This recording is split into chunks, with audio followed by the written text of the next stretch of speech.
إن الحمد لله نحمده ونستعينه ونستغفره ونعوذ بالله من شرور أنفسنا ومن سيئات أعمالنا من يهده الله فلا مضل له ومن يضلل فلا هادي له وأشهد أن لا إله إلا الله وحده لا شريك له وأشهد أن محمدا عبده ورسوله يا أيها الذين آمنوا اتقوا الله حق تقاته ولا تموتن إلا وأنتم مسلمون يا أيها الناس اتقوا ربكم الذي خلقكم من نفس واحدة وخلق منها زوجها وبث منهما رجالا كثيرا ونساء واتقوا الله الذي تساءلون به والأرحام إن الله كان عليكم رقيبا يا أيها الذين آمنوا اتقوا الله وقولوا قولا سديدا يصلح لكم أعمالكم ويغفر لكم ذنوبكم ومن يطع الله ورسوله فقد فاز فوزا عظيما أما بعد فإن خير الحديث كتاب الله وخير الهدي هدي محمد صلى الله عليه وسلم وشر الأمور محدثاتها وكل محدثة بدعة وكل بدعة ضلالة وكل ضلالة في النار أعوذ بالله من الشيطان الرجيم بسم الله الرحمن الرحيم يوم نقول لجهنم هل امتلأت وتقول هل من مزيد وأزلفت الجنة للمتقين غير بعيد هذا ما توعدون لكل أواب حفيظ من خشي الرحمن بالغيب وجاء بقلب منيب ادخلوها بسلام ذلك يوم الخلود وقال الله تبارك وتعالى في القرآن الكريم بسم الله الرحمن الرحيم وإذا سألك عبادي عني فإني قريب أجيب دعوة الداع إذا دعاني فليستجيبوا لي وليؤمنوا بي لعلهم يرشدون وقال الله تبارك وتعالى في موضع آخر وقال ربكم ادعوني أستجب لكم إن الذين يستكبرون عن عبادتي سيدخلون جهنم داخرين رب اشرح لي صدري ويسر لي أمري واحلل عقدة من لساني يفقهوا قولي اللهم صل على محمد وعلى آل محمد كما صليت على إبراهيم وعلى آل إبراهيم إنك حميد مجيد اللهم بارك على محمد وعلى آل محمد كما باركت على إبراهيم وعلى آل إبراهيم إنك حميد مجيد ہر قسم کی تعریفات حمد و ثنا بڑائی بزرگی عظمت و کبریائی بیان کرنی لائق و زیبا ہے اس خالق کائنات و مالک ارض و سما کے لیے جو بارش کے قطرے کو سیپ میں موتی بنانے والا، پھول کے اندر خوشبو بھرنے والا، ابر سے پانی برسانے والا، پوری دنیا اور پوری کائنات کا خالق و مالک ہے، پالنہار ہے۔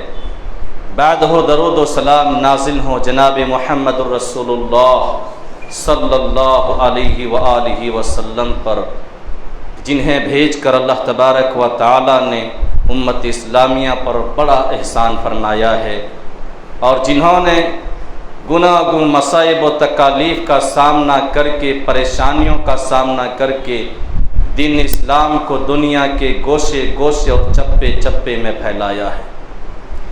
حضرات، ایسے نبی، ایسے رسول، ایسے پیغمبر پر لاکھوں لاکھ کروڑہ کروڑ درود و سلام نازل ہوں۔ اللہم صلی علی محمد۔ آج کے خطبہ میں انشاءاللہ العزیز میں جس موضوع پر گفتگو کرنے کی کوشش کروں گا وہ ہے دعا کے جائز اور ناجائز طریقے، اور یہ بھی سمجھ لیجئے دعا کے غیر شرعی طریقے کا ہی ایک سلسلہ ہے، اس کی ایک کڑی ہے، اس کا ایک پارٹ ہے۔ جیسا کہ کئی جمعہ سے تقریباً 2-3 جمعہ سے اس موضوع کی پر گفتگو ہوتی چلی آ رہی ہے۔ اس سے قبل آپ لوگوں نے بہت ساری باتیں سماعت فرمائی ہیں۔ عبادت کس کی کرنی چاہیے، عبادت کس کے طریقے پر ہونی چاہیے، اور آج عبادت کس طرح ہونی چاہیے۔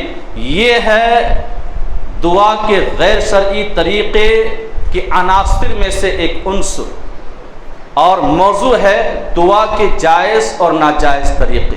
اسی کے اوپر انشاءاللہ العزیز گفتگو ہوگی، بغور سماعت فرمائیں گے تو انشاءاللہ آپ کو افادہ ہوگا۔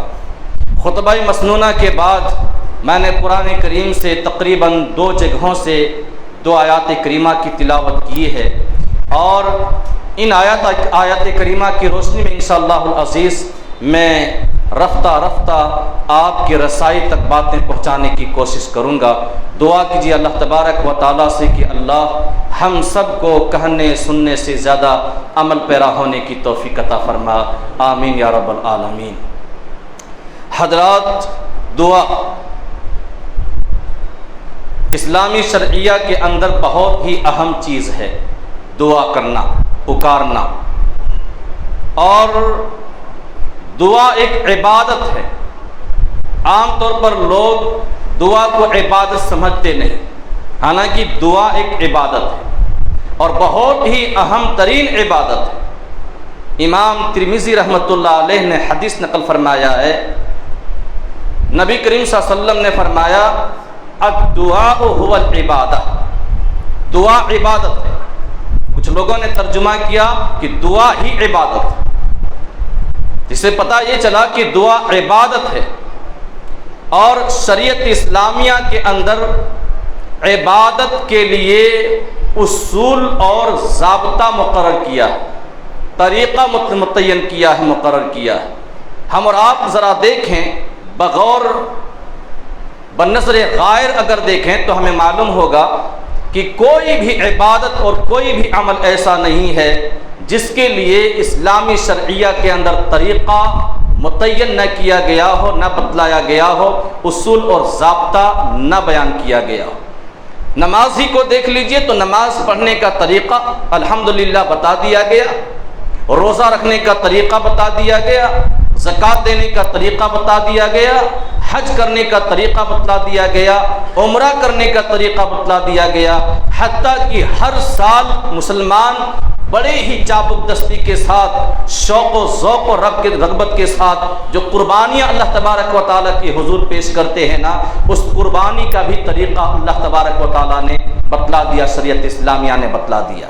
تو دعا کا بھی طریقہ ہے، تو کچھ طریقے ایسے ہیں جو حرام ہیں، ناجائز ہیں، اور کچھ طریقے جائز ہیں۔ اسی لیے میں نے ٹاپک کا نام رکھا دعا کے جائز اور ناجائز طریقے۔ تو پہلے آپ دعا کے تعلق سے سن لیجئے، سمجھ لیجئے۔ دعا ایک ایسی چیز ہے جس کا مسلمانوں کی زندگی سے کبھی بھی لا تعلق نہیں ہونا چاہیے، جس کا تعلق کبھی منقطع نہیں ہونا چاہیے۔ جو انسان اللہ تبارک و تعالیٰ سے نہیں مانگتا، اللہ تبارک و تعالیٰ سے دعا نہیں کرتا، اللہ کو پکارتا نہیں، اللہ رب العالمین سے سوال نہیں کرتا، اللہ تبارک و تعالیٰ اس پر غضبناک ہوتا، اس سے ناراض ہوتا۔ یہ اللہ رب العالمین کی مہربانی۔ دنیا کے اندر آپ کسی سے مانگیے تو وہ ناراض ہوتا، مانگنے پر ناراض ہوتا، ارے یہ مانگ رہا، لیکن اللہ تبارک و تعالیٰ کی ذات ایسی ہے، وہ اتنا بڑا مہربان ہے کہ نہ مانگنے سے وہ ناراض ہوتا۔ امام ترمذی رحمۃ اللہ علیہ نے حدیث نقل فرمایا ہے، ابو ہریرہ رضی اللہ تعالی عنہ راوی حدیث، عن ابی ہریرہ رضی اللہ تعالی عنہ عن النبی صلی اللہ علیہ وسلم قال من لم يسأل اللہ یغضب علیہ۔ نبی کریم صلی اللہ علیہ وسلم فرماتے ہیں جو آدمی اللہ تبارک و تعالیٰ سے نہیں مانگتا، سوال نہیں کرتا، اللہ تبارک و تعالیٰ اس سے ناراض ہوتا، اس پر غضبناک ہوتا ہے اللہ رب العالمین۔ تو یہ اللہ تبارک و تعالیٰ کی مہربانی۔ اسی طرح ترمذی کے اندر حدیث ہے اور راوی حضرت ابو ہریرہ رضی اللہ تعالی عنہ ہی، عن ابی ہریرہ رضی اللہ تعالی عنہ قال قال رسول اللہ صلی اللہ علیہ وسلم لیس شیء اکرم علی اللہ تعالی من الدعاء۔ نبی کریم صلی اللہ علیہ وسلم نے فرمایا اللہ تبارک و تعالیٰ کے نزدیک سب سے مکرم اور سب سے معزز چیز دعا۔ اور افسوس کی بات یہ ہے کہ آج مسلمان دعا ہی سے کوسوں دور ہے۔ سب سے معزز چیز، سب سے پسندیدہ چیز اللہ رب العالمین کے نزدیک دعا، اور دعا افضل عبادت میں افضل ترین عبادت ہے۔ مستدرک حاکم کی روایت، نبی کریم صلی اللہ علیہ وسلم نے فرمایا الدعاء افضل العبادہ، اور ایک روایت میں ہے افضل العبادت الدعاء، افضل عبادت دعا۔ تو نبی کریم صلی اللہ علیہ وسلم نے دعا کو افضل عبادت قرار دیا ہے۔ تو دعا بہت ہی ضروری ہے، دعا اللہ سے مانگنی چاہیے، دعا اللہ سے کرنی چاہیے، اللہ تبارک و تعالیٰ سے لو لگانا چاہیے، اللہ کے سامنے دست دراز کرنا چاہیے، دامن پھیلانا چاہیے، اور اللہ رب العالمین سے بخشش اور معافی طلب کرنا چاہیے۔ انسانی زندگی کے لیے یہ جزء لا ينفک ہونا چاہیے، ایسی چیز جس کا کبھی کسی سے منقطع نہ۔ تو یہ دعا میرے بھائی اور دوست بزرگوں، لیکن دعا کی بھی طریقے ہیں، مانگنے کے بھی طریقے ہیں۔ اگر مانگنے والا کوئی بڑا آدمی کے پاس چلا جائے، کسی بادشاہ کے پاس چلا جائے اور ایسے تیسے چلا جائے تو دھکا کھا کر اسے نکلنا پڑے گا، دھتکار دیا جائے گا۔ اسے اگر اصول معلوم ہو جائے کہ بادشاہ کے سامنے کیسے مانگا جاتا ہے تو اسے مانگنے کی اجازت دی جائے گی اور وہ مانگ سکتا ہے۔ تو مانگنے کا بھی طریقہ اللہ تبارک و تعالیٰ نے اور نبی کریم صلی اللہ علیہ وسلم نے بیان فرمایا، بتلایا کہ دعا اگر کی جائے تو کیسے کی جائے۔ تو دعا کا جائز طریقہ جو ہے میں آپ کے سامنے بڑے ہی اختصار کے ساتھ رکھنے کی کوشش کروں گا۔ سب سے پہلے دعا کے اندر دیکھا جائے کہ کیا چیز ضرورت پڑتی ہے۔ تو دعا کے آداب میں سے سب سے پہلی چیز، جب آدمی دعا کا ارادہ کرے، دعا مانگے، دعا اللہ تبارک و تعالیٰ سے کرنا چاہے تو اسے قبلہ رخ ہونا چاہیے، استقبال قبلہ کی طرف استقبال کرنا چاہیے۔ قبلہ رخ ہو کر وضو وغیرہ کر کے آئے، قبلہ رخ ہو کر یا تو بیٹھ جائے یا تو کھڑے ہو کر دعا کرے۔ تو قبلہ رخ ہو کر دعا کرنا یہ دعا کے آداب میں سے ہے اور ضروریات میں سے۔ حضرت عمر بن خطاب رضی اللہ تعالی عنہ بیان کرتے ہیں، صحیح مسلم کی روایت، کہتے ہیں نبی کریم صلی اللہ علیہ وسلم بدر کے میدان میں کافروں کی طرف دیکھا تو آپ صلی اللہ علیہ وسلم نے دیکھا کہ ان کی تعداد 1000 ہے۔ پھر نبی کریم صلی اللہ علیہ وسلم نے صحابہ کرام رضی اللہ تعالی عنہم اجمعین کی طرف نگاہ اٹھا کر دیکھا تو دیکھا کہ مٹھی بھر جماعت 313 یا 317 یا 319 افراد پر مشتمل ایک چھوٹی سی ٹولی، ایک چھوٹا سا گروہ ہے۔ نبی کریم صلی اللہ علیہ وسلم یہ دیکھ کر اپنے چادر مبارک کو سنبھالا اور خیمے کے اندر داخل ہو گئے اور قبلہ رخ ہو گئے، اور قبلہ رخ ہو کر اپنے دونوں ہاتھوں کو دست مبارک کو آسمان کی طرف دراز کر دی اور اللہ تبارک و تعالیٰ سے دعائیں کرنا شروع کر دیے۔ کہنے لگے اللہم انجز لی ما وعدتنی، اللہم آتی ما وعدتنی، اللہم ان تہلک هذه الأصابة من أهل الإسلام لا تبعد في الأرض، وفي رواية اللهم إن تهلك هذه الأصابة اليوم لم تبعد بعد اليوم أبدا۔ نبی کریم صلی اللہ علیہ وسلم اپنے دونوں ہاتھ پھیلا کر دعا کر رہے ہیں اور نہایت ہی گریہ وزاری کے ساتھ، الحاح کے ساتھ، عاجزی اور انکساری کے ساتھ، آنسو گریہ وزاری کرتے ہوئے آپ صلی اللہ علیہ وسلم دعا کر رہے ہیں، اے اللہ تو نے مجھ سے جو وعدہ کیا ہے آج اس وعدہ کو پورا کر دے، اے اللہ تو نے مجھ سے جو وعدہ کیا ہے آج اس وعدے سے مجھے سرفراز فرما دے۔ پھر نبی کریم صلی اللہ علیہ وسلم فرماتے ہیں اے اللہ یہ مٹھی بھر جماعت تیرے سامنے لا کر میں نے کھڑا کر دیا ہے، اگر تو چاہتا ہے کہ روئے زمین پر تیری عبادت ہوتی رہے تو اس مٹھی بھر جماعت کی لاز رکھ لے۔ اے اللہ اگر تو چاہتا ہے کہ روئے زمین پر تیری عبادت نہ کی جائے تو اس مٹھی بھر جماعت کو ہلاک اور برباد کر دے، تباہ کر دے۔ پروردگار عالم لیکن سن لے اللہ میرے مالک و مولا، تو یاد رکھ اگر یہ مٹھی بھر جماعت تباہ ہو جاتی ہے، برباد ہو جاتی ہے، نیست و نابود ہو جاتی ہے، اس کا نام و نشان مٹ جاتا ہے، تو دنیا میں تیری عبادت کرنے والا کوئی باقی نہیں رہے گا۔ الحاق کے ساتھ نبی کریم صلی اللہ علیہ وسلم قبلہ رخ ہو کر دعا فرما رہے ہیں۔ صحابہ کرام رضی اللہ تعالی عنہم اجمعین کے لیے حضرت ابو بکر صدیق رضی اللہ تعالی عنہ بھی موجود ہیں، عمر فاروق رضی اللہ تعالی عنہ بھی موجود ہیں۔ اس طرح الحاق کے ساتھ دعا کرتے ہیں کہ آپ کے کاندھے مبارک سے چادر مبارک سرک جاتی ہے، ابو بکر صدیق رضی اللہ تعالی عنہ دوڑے بھاگے آتے ہیں، چادر مبارک سنبھالتے ہیں اور کہتے ہیں یا رسول اللہ، اللہ کے رسول، اللہ کے محبوب، آپ نے دعا کی، انشاءاللہ اللہ تبارک و تعالی آپ کی دعا قبول فرمائے گا، آپ سے جو اللہ نے وعدہ کیا وہ وعدہ ضرور پورا کرے گا۔ پھر اللہ تبارک و تعالی نے کیا کیا پتا ہے؟ آسمان سے فرشتوں کی لشکر کو بھیج دیا۔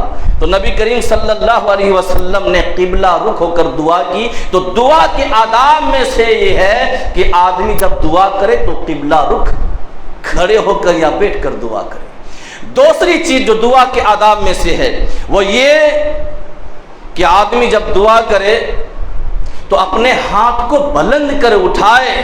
بہت سارے لوگ اپنے ہاتھ کو بلند نہیں کرتے، یا کچھ لوگ ایسے بھی ہیں جو اس چیز کو اچھا سمجھتے نہیں، لیکن یہ چیز غلط نہیں ہے۔ ہاتھوں کو اللہ تبارک و تعالیٰ کی طرف بلند کرنا، آسمان کی طرف پھیلانا، دست سوال کو دراز کرنا، اس کا ثبوت بھی نبی کریم صلی اللہ علیہ وسلم سے ملتا۔ ابو داؤد کے اندر، ابن ماجہ کے اندر، جامع ترمذی کے اندر حدیث موجود ہے۔ سلمان فارسی رضی اللہ تعالی عنہ راوی حدیث سے کہتے ہیں نبی کریم صلی اللہ علیہ وسلم نے فرمایا ان اللہ حی کریم یستحیی اذا رفع الرجل الیہ یدیہ ان یردہما صفرا خائبتین۔ نبی کریم صلی اللہ علیہ وسلم نے فرمایا اللہ بڑا حیادار ہے، شرم والا ہے، حیا کرنے والا ہے، اور اللہ تبارک و تعالی نہایت ہی مہربان ہے، کریم ہے۔ جب کوئی بندہ اللہ تبارک و تعالی کے دربار میں ہاتھ پھیلاتا ہے، دستے سوال دراز کرتا ہے، اپنے ہاتھوں کو اٹھاتا ہے، تو اللہ تبارک و تعالیٰ کو حیا آتی ہے اس آدمی کو نامراد لوٹاتے ہوئے، اور اس آدمی کی دعا کو نامقبول کرتے ہوئے اللہ تبارک و تعالیٰ کو حیا آتی ہے۔ یعنی اللہ تبارک و تعالیٰ ہاتھ بلند کر کے دعا کرنے والے کی دعا کو قبول کرتا ہے۔ تو دوسرا طریقہ کیا ہے؟ دعا کے آداب میں سے دوسرا طریقہ یہ ہے کہ آدمی اپنے ہاتھ کو بلند کرے۔ تیسرا طریقہ دعا کے لیے یہ ہے کہ آدمی دعا کا آغاز حمد و ثنا اور صلاۃ سے کرے، اللہ تبارک و تعالیٰ کی تعریف کرے جیسے اس کی شان کو لائق ہے، اور پھر نبی کریم صلی اللہ علیہ وسلم کے اوپر درود پڑھے۔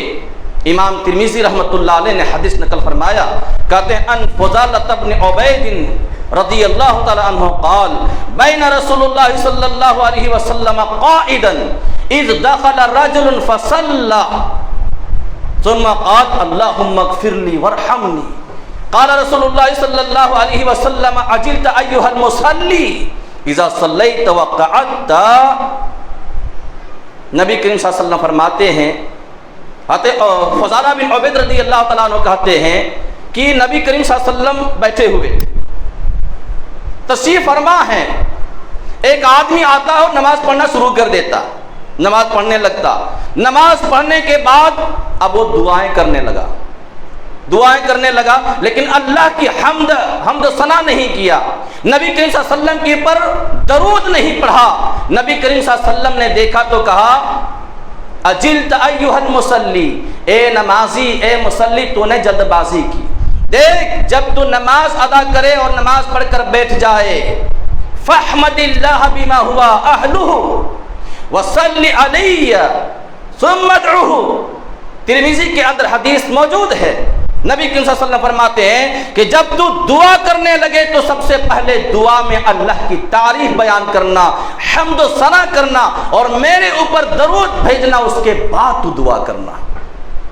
راوی حدیث کہتے ہیں ایک آدمی آیا، دوسرا آدمی آیا، اس کے بعد اور وہ نماز پڑھنے لگا، نماز سے فارغ ہوا اور فارغ ہونے کے بعد اس نے اللہ تبارک و تعالیٰ کی حمد بیان کی، فحمد اللہ وصلی علی النبی صلی اللہ علیہ وسلم،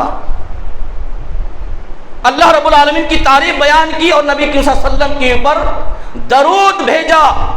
اس کے بعد اس نے دعا کرنا شروع کر دیا تو نبی کریم صلی اللہ علیہ وسلم نے کیا اسے فرمایا پتہ ہے؟ ایھا المصلی ادعو تجب، اے مصلی، اے نمازی، اب تو دعا کر، تیری دعا قبول ہوگی، اللہ تبارک و تعالیٰ کے بارگاہ میں تیری دعا مقبول ہوگی، اب تو دعا کر، تو نے کام کر لیا ہے، اللہ کی تعریف بیان کر لی ہے، نبی کے اوپر درود بھیج لیا، اب تو دعا کر، تیری دعا قبول ہوگی۔ تو دعا کے آداب میں سے تیسرا ادب یہ ہے کہ آدمی دعا کا آغاز اللہ تبارک و تعالیٰ کی حمد و ثنا اور نبی کریم صلی اللہ علیہ وسلم پر درود بھیج کر کرے، یہ ہے دعا کے آداب میں سے۔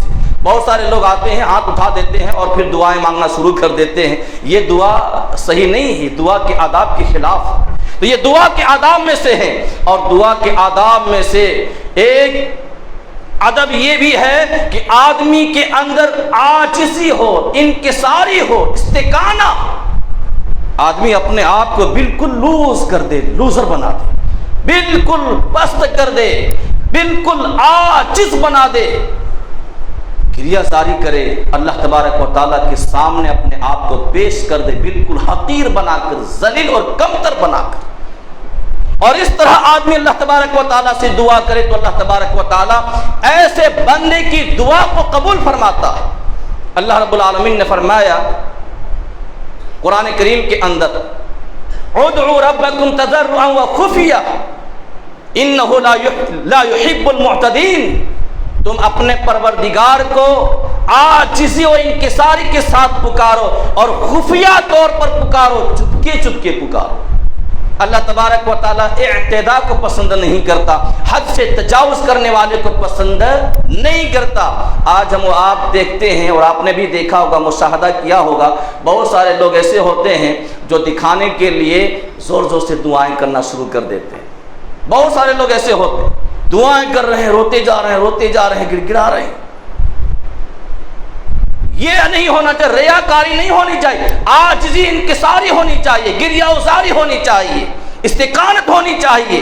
اللہ تبارک و تعالیٰ کے سامنے آدمی اپنے آپ کو ذلیل بنا دے، حقیر بنا دے، کمتر بنا دے کہ اللہ تو اکبر ہے، سب سے بڑا ہے میرے مولا، اور ہم تیرے محتاج ہیں، ہم کچھ بھی نہیں، ہماری دعا کو تو قبول فرما لے۔ عاجزی بنا، عاجزی کے ساتھ اللہ تبارک و تعالیٰ سے دعا کرے، تو یہ اللہ تبارک و تعالیٰ کا فرمان ہے۔ اور پانچویں چیز جو بہت ہی اہم ہے میرے بھائی اور دوستو بزرگوں، وہ یہ کہ دعا کے اندر اخلاص ہونا چاہیے۔ اخلاص آج اس کی بہت زیادہ کمی ہے لوگوں کے اندر، اخلاص ہونا چاہیے دعا کے اندر۔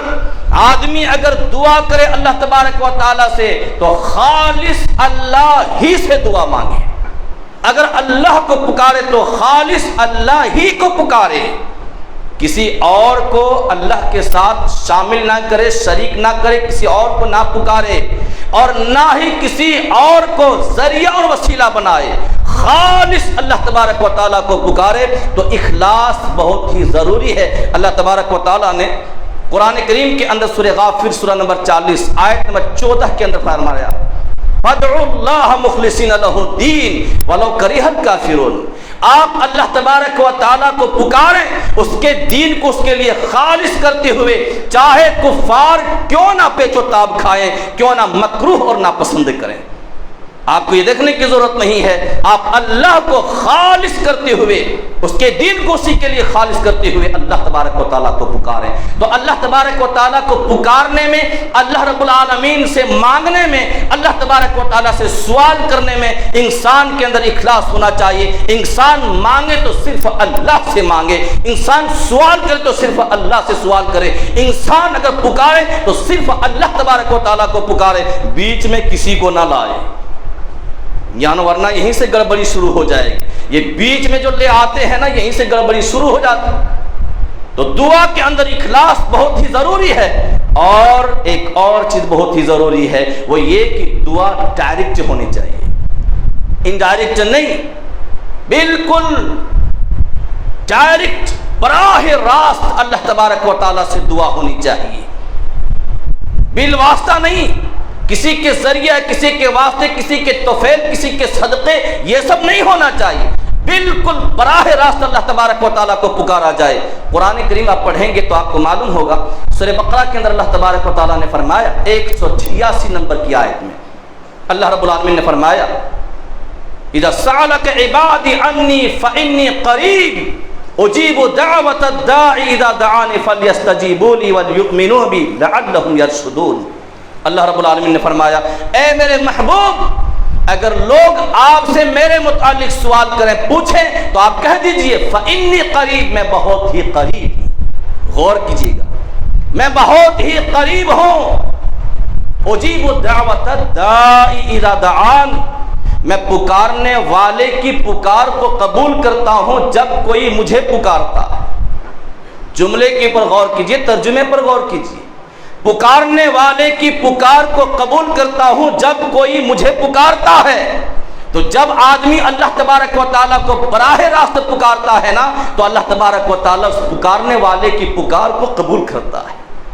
اللہ رب العالمین کہہ رہا فَلْيَسْتَجِيبُوا لِي، جب میں یہ کرتا ہوں تو لوگوں کو بھی میری بات مان لینا چاہیے، لوگوں کو بھی یہ کام کرنا چاہیے کہ وہ میری بات مان لیں، میرے فرمان مان لیں، میرے حکم کی تعمیل بجا لانے کے لیے تیار ہو جائیں، وَلْيُؤْمِنُوا بِي، اور میرے اوپر ایمان لائیں، لَعَلَّهُمْ يَرْشُدُونَ، یہ بھلائی کا باعث بنے گا، تاکہ بھلائی ملے، راہ راست ملے، رشد و ہدایت ملے۔ تو یہ کام ہونا چاہیے۔ اللہ تبارک و تعالیٰ نے اس آیت کریمہ کے اندر فرمایا کہ میں قریب ہوں، پکارنے والے کی پکار کو قبول کرتا ہوں۔ آدمی براہ راست جب اللہ کو پکارتا ہے تو اللہ قبول کرتا ہے۔ دوسری جگہ اللہ تبارک و تعالیٰ نے فرمایا سورہ غافر، سورہ نمبر 40 اور آیت نمبر 60 کے اندر اللہ تبارک و تعالیٰ نے فرمایا وَقَالَ رَبُّكُمُ ادْعُونِي أَسْتَجِبْ لَكُمْ، تمہارے پروردگار کا حکم ہے، تمہارے پروردگار کا فرمان ہے ادعونی استجب لکم، تم مجھے پکارو میں تمہاری پکار قبول کروں گا۔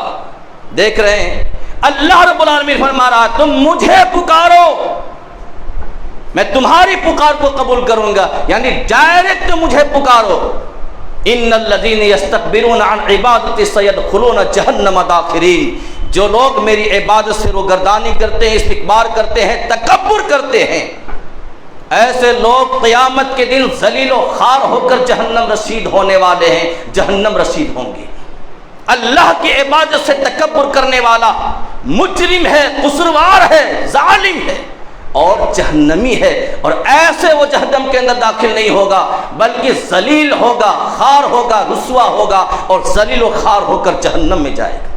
اللہ کی عبادت سے استکبار کرنے والوں کی تعداد آج بہت زیادہ۔ اللہ کی عبادت سے استکبار کرنا کیا معنی؟ اللہ کی عبادت کرنا ہی چھوڑ دیا، اللہ سے مانگنا ہی چھوڑ دیا، گویا کہ اس کے اندر تکبر۔ کیوں مانگے؟ کس چیز کی کمی ہے؟ صحت بھی ہے، تندرستی بھی ہے، موٹر بھی ہے، گاڑی بھی ہے، بنگلہ بھی ہے، مال ہے، دولت ہے، زمین و جائیداد بھی ہے، بڑے بڑے بلڈنگیں بھی ہیں، کاروبار بھی ہیں، بزنس بھی، سب کچھ ہے، کیوں مانگو؟ کس چیز کی کمی ہے؟ جیسے لوگ کہتے ہیں نا ہم روزے کیوں رکھیں، کھانے پینے کی کمی ہے کیا؟ روزے تو وہ رکھتے ہیں جن کے پاس کھانے پینے کی چیز نہیں ہوتی، کمی ہوتی۔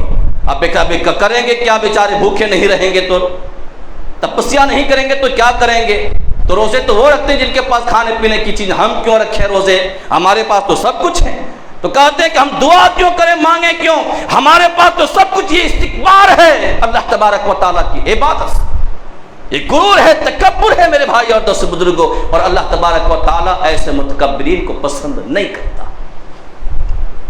تو مانگنے کا طریقہ معلوم کر لیجئے، میں نے پہلے جو بیان کیا ہے وہ دعا کے جائز طریقے، اللہ تبارک و تعالیٰ سے مانگنے کا جائز طریقہ، اور اب جو باتیں آ رہی ہیں وہ ناجائز طریقے۔ کیا ہے کہ لوگ کیا کرتے ہیں؟ مانگنے میں بھی گھوٹالا کرتے ہیں، مانگنے میں بھی اللہ تبارک و تعالیٰ کے ساتھ غداری کرتے، مانگنے میں بھی شریعت اسلامیہ کا خیال نہیں رکھتے، اس کی پرواہ نہیں کرتے۔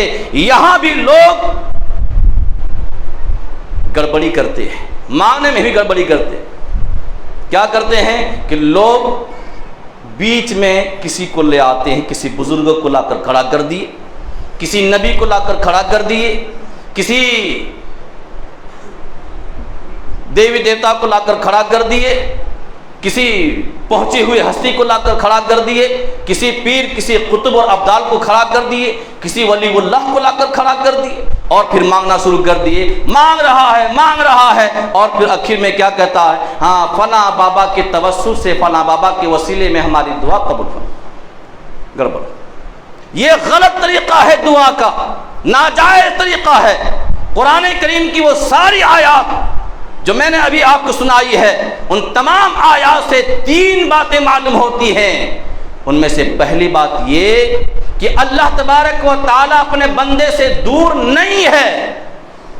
فرمایا کہ جب آپ سے سوال کرے تو کہہ دیجیے فإنی قریب، میں بہت قریب ہوں۔ تو بندے سے دور نہیں ہے۔ تو جو اللہ تبارک و تعالیٰ بندے سے دور نہیں ہے تو قریب ہے۔ تو کتنا قریب ہے؟ اللہ تبارک و تعالیٰ نے فرمایا نحن اقرب الیہ من حبل الورید، میں اس کے شہ رگ سے بھی زیادہ قریب ہوں۔ شہ رگ سے بھی زیادہ قریب۔ گردن کے اندر ایک رگ ہوتی جس کے کٹ جانے سے انسان مر جاتا ہے، جانور مر جاتا ہے، اس رگ سے بھی زیادہ اللہ تبارک و تعالیٰ قریب ہے۔ اسی لیے حضرت ہود علیہ السلام تقریر فرما رہے ہیں اور بیان فرما رہے ہیں، اپنے قوم کو سمجھا رہے ہیں، اور سمجھاتے سمجھاتے آخر میں جا کر کہہ رہے ہیں ان ربی قریب مجیب، بے شک میرا پروردگار قریب ہے اور قبول کرنے والا ہے، جواب دینے والا ہے۔ تو اللہ تبارک و تعالیٰ دور نہیں ہے، قریب ہے۔ اور میرے بھائی اور دوستو بزرگوں، جو ذات قریب ہوتی ہے نا، جو اللہ قریب ہوتا ہے، اس تک اپنی پکار اور دعا کو پہنچانے کے لیے بیچ میں واسطہ اور وسیلہ لینے کی ضرورت نہیں ہوتی۔ مثال کے طور پر یہ ڈنڈا میں اس سے بالکل قریب ہے۔ اگر میں کسی آدمی کو کہوں کہ بھائی یہ ڈنڈا لا کر دے، کسی آدمی کو دور والے کو کہوں یہ ڈنڈا لا کر دے، لوگ بولیں گے مولوی صاحب کا بس کام تمام ہو گیا۔ ارے ڈنڈا قریب ہی میں ہے، چاہے ہاتھ بڑھائے لے لے۔ اب فلاں آدمی سے کہا ڈنڈا لا کر دو، یہ تو بات ہی بڑی عجیب ہے، بے وقوفی کی بات ہوگی۔ اللہ تبارک و تعالیٰ قریب ہے، اللہ رب العالمین قریب ہے، پھر مانگنے کے لیے، دعاؤں کو پہنچانے کے لیے بیچ میں واسطہ اور وسیلہ کیوں لیا جاتا؟ کیوں واسطہ اور وسیلہ لیا جاتا؟ میرے بھائی اور دوستو بزرگوں، یہ جائز طریقہ نہیں بلکہ دعا کے ناجائز طریقہ، حرام طریقہ، حرام طریقہ ہے۔ اسی لیے قرآن کریم کے اندر اللہ تبارک و تعالیٰ نے ایک جگہ نہیں بلکہ کئی مقامات پر اس چیز کی تردید فرمائی ہے، اس عمل کو رد فرمایا۔ مگر افسوس کے ساتھ کہنا پڑتا ہے، جب لوگوں کے سامنے یہ ساری آیتیں اور حدیثیں پیش کی جاتی ہیں نا، تو لوگ وہاں بھی بہانہ بناتے ہیں، وہاں بھی بہانہ بناتے ہیں۔ کیا کہتے ہیں؟ ارے ہم تو کسی مورت کی پوجا نہیں کرتے، کسی دیوی دیوتاؤں کی عبادت نہیں کرتے، ہم تو کسی پتھر سے بنے ہوئے، لکڑیوں سے بنے ہوئے مورت کی تو نہیں پوجتے ہیں، ہم تو پکارتے ہیں تو ولی اللہ کو پکارتے ہیں جو اپنے قبروں کے اندر مدفون ہیں، ہم ان کو بیچ میں لاتے ہیں، ان کو پکارتے ہیں، ان کا واسطہ لیتے۔ اللہ تبارک و تعالیٰ نے معاملہ بالکل صاف کر دیا، کلیئر کر دیا۔ کہا کہ لکڑی اور پتھر سے بنے ہوئے بت کو پکارنا یہ تو گمراہی تو ہے ہی، شرک تو ہے ہی۔ شیطان کو پکارنا، جنوں کو پکارنا، فرشتوں کو پکارنا یہ تو گمراہی تو ہے ہی، لیکن جو مر چکے ہیں، اپنے قبروں کے اندر مدفون ہیں، اصحاب قبور سے وسیلہ اور واسطہ لینا اور ان کو پکارنا یہ بھی شرک ہے۔ اصحاب قبور سے ذرا غور کیجئے میرے بھائی اور دوستو بزرگوں، لوگ یہاں ٹرکا دیتے ہیں، کہتے ہیں ارے یہ آیتیں ہمارے اوپر تھوڑی فٹ ہوتی ہے، تو کفار مکہ اور مشرکین مکہ کے لیے ہیں، ان کے اوپر فٹ ہوتی ہیں جو بتوں کی پوجا کرتے تھے، ہم تھوڑی بتوں کی پوجا کرتے ہیں، اولی ولی اللہ کو ہم پکارتے ہیں، ہم ان کو وسیلہ کے لیے تو وسیلہ کے طور پر پیش کرتے ہیں۔ اللہ تبارک و تعالیٰ نے کیا فرمایا؟ اللہ اکبر، والذین تدعون من دون اللہ لا یخلقون شیئا ولا یخلقون وهم یخلقون اموات غیر احیاء وما يشعرون ایان یبعثون الہکم الہ واحد۔ سورہ نحل کی آیت 20 اور 21 نمبر کی آیت۔ اللہ تبارک و تعالیٰ نے کیا فرمایا؟ جنہیں اللہ تبارک و تعالیٰ کے سوا پکارتے ہو نا، وہ کچھ بھی پیدا نہیں کر سکتے۔ لا یخلقون شیئا، وہ کوئی بھی چیز پیدا نہیں کر سکتے۔ وہم یخلقون، بلکہ وہ خود پیدا کیے ہوئے ہیں۔ وہ خالق نہیں، وہ مخلوق ہیں۔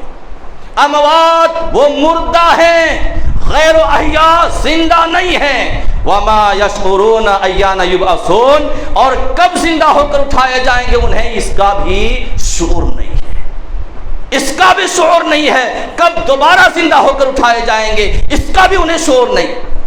پہلی بات، وہ مردہ ہیں، زندہ نہیں ہیں۔ قرآن کریم کی اس جملہ نے یہ جتنے بھی ہیں فرشتے، شیطان، ان سب کو اس بحث سے خارج کر دیا۔ قرآن کریم کی یہ آیت شیطانوں اور فرشتوں کے اوپر فٹ نہیں آتی، ان پر اس آیت کریمہ کا اطلاق نہیں ہوتا۔ کیوں؟ اس لیے کہ فرشتے اور شیطان مرتے نہیں۔ اللہ نے کیا کہا؟ یہ سب کے سب مردہ ہیں، زندہ نہیں۔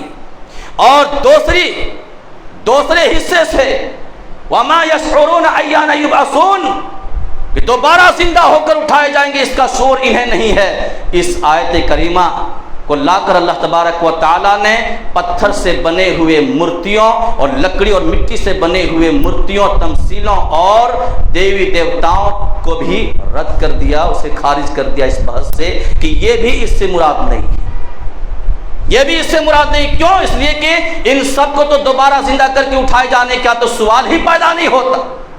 یہ پتھر دوبارہ زندہ کر کے اٹھائے نہیں جائیں گے، یہ مٹی، یہ گارے دوبارہ زندہ کر کے اٹھائے نہیں جائیں گے، تو ان کے اوپر تو اس کا اطلاق نہیں ہوتا۔ اللہ تبارک و تعالیٰ نے واضح فرما دیا کہ جس چیز سے اللہ تبارک و تعالیٰ نے روکا ہے نا، اور جنہیں تم اللہ کے سوا پکارتے ہو نا، جو کوئی چیز پیدا نہیں کر سکتے، وہ خود پیدا کیے ہوئے ہیں، وہ ہیں ولی اللہ، جو قبروں کے اندر مدفون ہیں، وہ ہستیاں ہیں، وہ بزرگ ہیں، وہ صالحین ہیں جنہیں تم پکارا کرتے ہو، وہ مردہ اشخاص ہیں۔ تو میرے بھائی اور دوست بزرگوں، اللہ تبارک و تعالیٰ کی اس آیت کریمہ سے ہمیں یہ بات معلوم ہو گئی کہ جو لوگ یہ کہا کرتے ہیں کہ ہم مورتیوں کی پوجا نہیں کرتے، بتوں کی پوجا نہیں کرتے، ہم اصحاب قبور کو وسیلہ کے طور پر پیش کرتے ہیں، ان سے مانگتے ہیں، ان کا نظریہ غلط ہو، یہ کام بھی بالکل سراسر حرام ہے۔ یہ دعا کا غیر شرعی طریقہ، یہ ناجائز طریقہ۔ اور اسی پر بس نہیں، اللہ تبارک و تعالیٰ نے تائید کے اندر قرآن کریم کے اندر آیات کو لایا۔ اللہ رب العالمین نے فرمایا، سورہ اعراف اٹھا کر دیکھیے گا 194 نمبر کی آیت، اللہ رب العالمین نے فرمایا ان الذین تدعون من دون اللہ عباد امثالکم فادعوهم فلیستجیبوا لکم ان کنتم صادقین۔ کہا کہ تم اللہ تبارک و تعالیٰ کے سوا جنہیں پکارتے ہو نا، وہ کوئی اور نہیں، تمہارے ہی جیسے بندے ہیں۔ پتھر بندے نہیں ہو سکتے، یہ مورت تمثیل بندے نہیں ہو سکتے، وہ تمہارے ہی جیسے بندے ہیں۔ عباد امثالکم، جنہیں تم اللہ کے سوا پکارتے ہو، تمہارے ہی جیسے بندے ہیں۔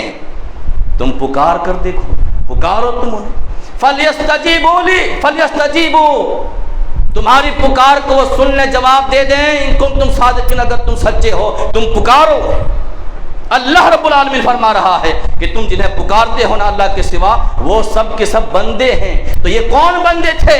یہ گزرے ہوئے نیکوکار صالحین بندے تھے اللہ تبارک و تعالیٰ کے، جنہیں لوگوں نے، بعد والے لوگوں نے ذریعہ اور وسیلہ بنا لیا تھا، جنہیں پکارا کرتے تھے، مورت اور صورت دے دیے تھے اور پکارا کرتے تھے۔ آتے نوح علیہ السلام کے زمانے میں جو ہستیاں گزر گئی تھی، صالحین گزر گئے تھے، ان کی مورتیں بنا لیے گئے تھے اور پوجا ہو رہی تھی۔ اللہ رب العالمین سورہ نوح کے اندر بیان فرمایا لا تذرن آلہتکم ولا تذرن ود ولا سواع ولا یغوث ویعوق ونسرا، ان معبودوں کو تم چھوڑنا نہیں۔ یہ سواع ہے، یغوث ہے، یعوق ہے، نصر ہے، یہ سب کے سب صالحین تھے۔